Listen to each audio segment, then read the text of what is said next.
Hi there, I'm Noah Bradley. This is Handmade House TV, and on this week's episode, I'm going to give you an update on the progress of the lake house. So stay tuned.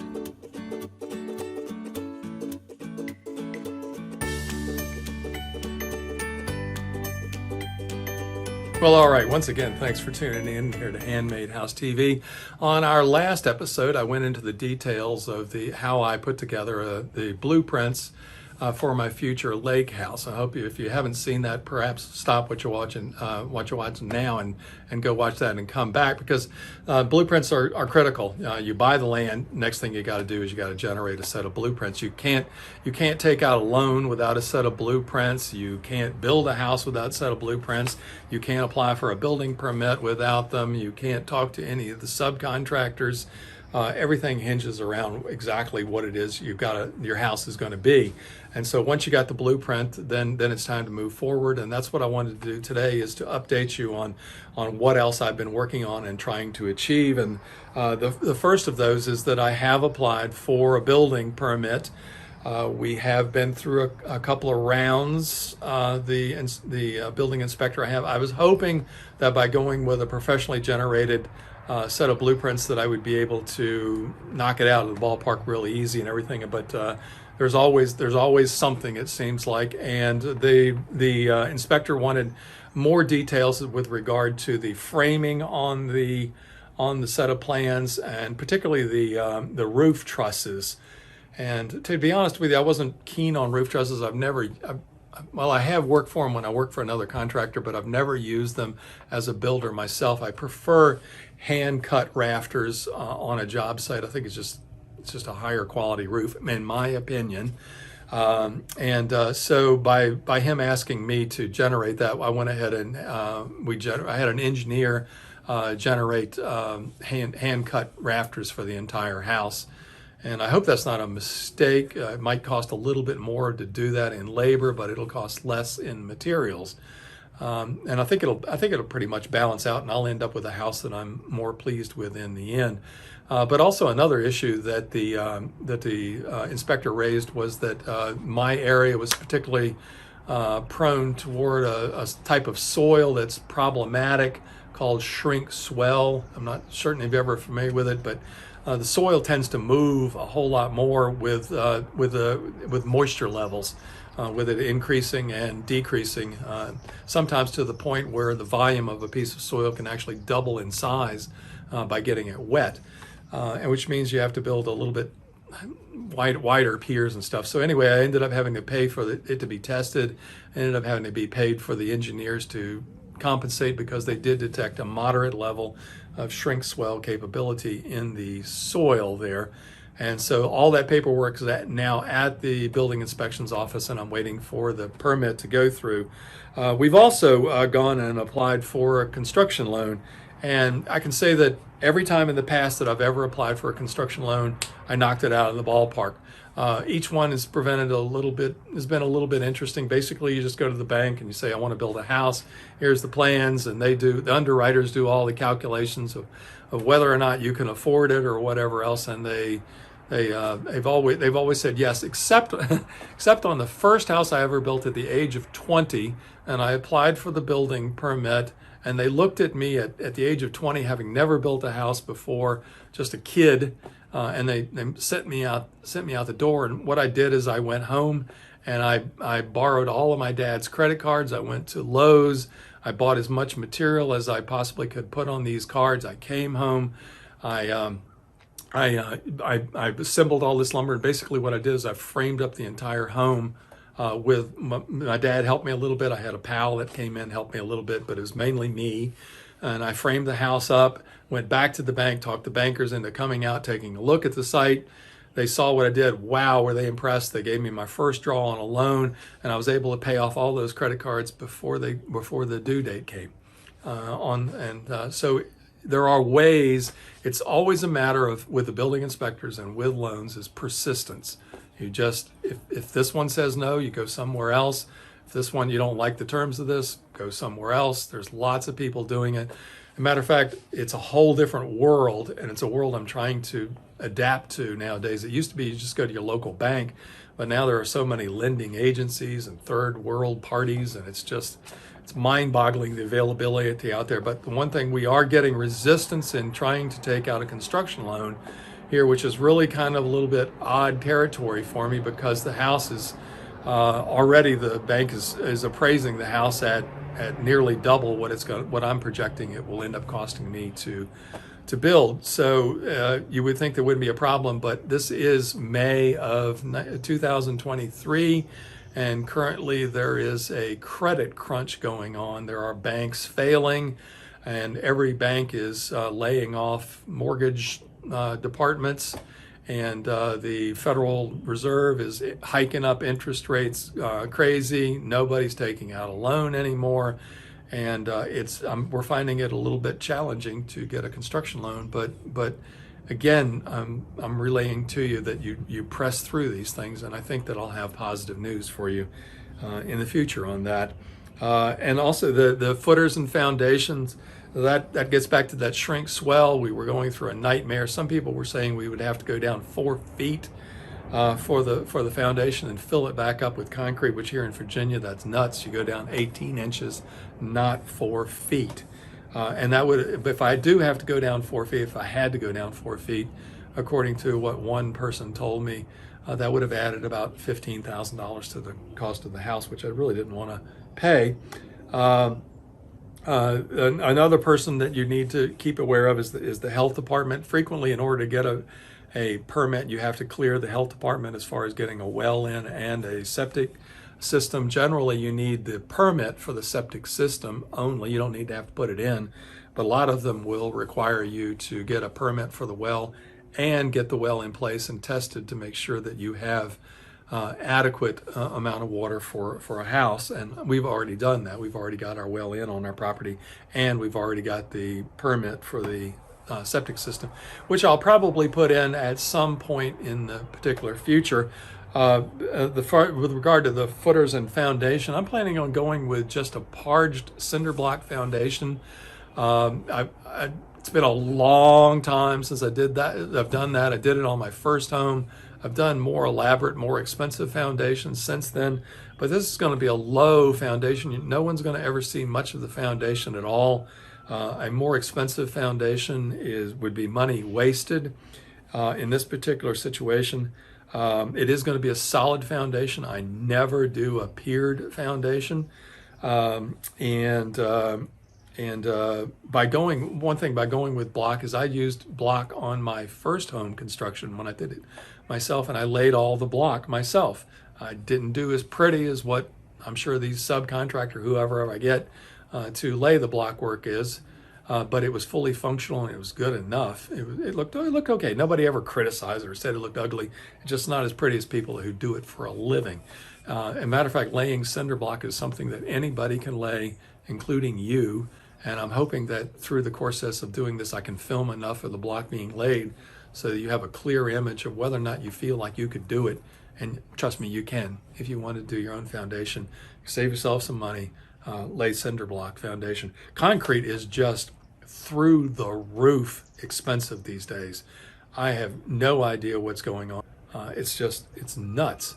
And I've always wanted to build a ICF home, but that was ruled out real quickly when I saw what the price of concrete is these days. Another thing is a framing subcontractor for the house. I'm almost 66 years old now, and I hope to be on the site and doing physical work through the process. But the idea of me being able to get up on a roof and frame a roof out and get it done effectively without too much rain deluging on the house, and me being able to meet some of the qualifications. I do have one deadline. I believe the deadline for an owner-builder house is you can take as long as you want as far as the county goes. But in the little subdivision I'm building in my lot, my little 6-acre lot here, is that they require you to have the outside of the house finished within 1 year time. And so I want to make sure and knock that out of the ballpark. I want my neighbors to be happy with me. I don't want neighbors that don't like me. And there was some concern with the building inspector with regard to a surveyor wanting to exactly locate the house on my lot. because my lot is pointy. It goes almost to a point at the lake, meaning the house, but I want to get as close to the lake as possible. But the closer you get, the tighter the boundaries of their property line get together and everything else. So there was some talk about me potentially having to pay a surveyor to come in to establish exactly within a fraction of an inch where the house is located on the lot. The previous time I was working with the building inspector, back when I bought the land, they really wanted that surveyor. This time around, it doesn't seem like they are. So policies do change within building inspectors. Every building inspector, they're supposedly all the same, but to me, in whichever county you work in, they're all different. They all have their different sets of standards, and when they change employees in the department, the policies tend to change along with those people. And I've also been talking to window and door suppliers, and once again, I am absolutely floored at how much windows cost nowadays. It's just mind-boggling how much they cost. And the type of windows that I've used in a little log cabin in the past are prohibitively, astronomically expensive for building a lake house. And again, one of the things about a lake house is that you want a lot of glass, you want a lot of big windows, you want to bring that outside in. You want to be able to enjoy the beauty of the environment you're at when you're inside, and you also want it to see so much of it that you're pulled outside. You want to always pull yourself outside of your home so that you can enjoy nature. It's so much of a better world. Your life is so much better when you get outside. And trust me, if you don't know this by now and everything else, I encourage you to get yourself a little home in the country. And whenever you're feeling frustrated or angry or sad or depressed or whatever else, just put your shoes on, go outside for a walk around for 5 or 10 minutes, and enjoy nature. And I guarantee it'll change your whole perspective. We were made for being out there. So anything you can do to pull you outside, you want to be able to do. So the windows, I've shopped around at some other manufacturers. It's amazing how many manufacturers are out there. And I'm looking at lines of windows that I wouldn't have considered in the past, but they're high quality windows. They're not true wood with little pegs in the corners or whatever else. But they are extremely high quality windows that will last for many years, and they come with some tremendous warranties nowadays. And it's the reason why you want to be concentrating on the windows is, first of all, if say I was sizing all the windows out to be Pella windows, and that's what the architect put in the window was the dimensions of Pella windows, and then I start framing the house up with those openings in mind. But I realized the Pella's too expensive. I want to try this brand. Then suddenly that brand makes their size a little bit different and everything else, and they might not fit into the windows you have, or you might be end up having to go with much smaller windows in order to fit, or you might have to a lot of framing changes, which you don't want to get into in order to work with those windows. And another thing is that it used to be, and it still is for the higher end windows. It's not so much for the lower end windows, and things are correcting now. But sometimes it would take 6 months to 8 months to get your windows from the time you ordered them. So if you were ready to start building, and you typically have gotten windows in a month's time, you might find, and you were started to frame it and everything else, the timing would be perfect. But if you can't get it till 6 or 8 months out, you might have the house framed up and you're ready to put the windows and siding in, and you realize you can't. You got to bring the whole job to a halt because of that. So windows are they're one of the critical aspects early on in order to figure out exactly what kind of windows you want, what kind of timeline does it take to order these, what kind of windows they are. And when it comes to installing the windows, everybody's got their own different technique of how to install a window.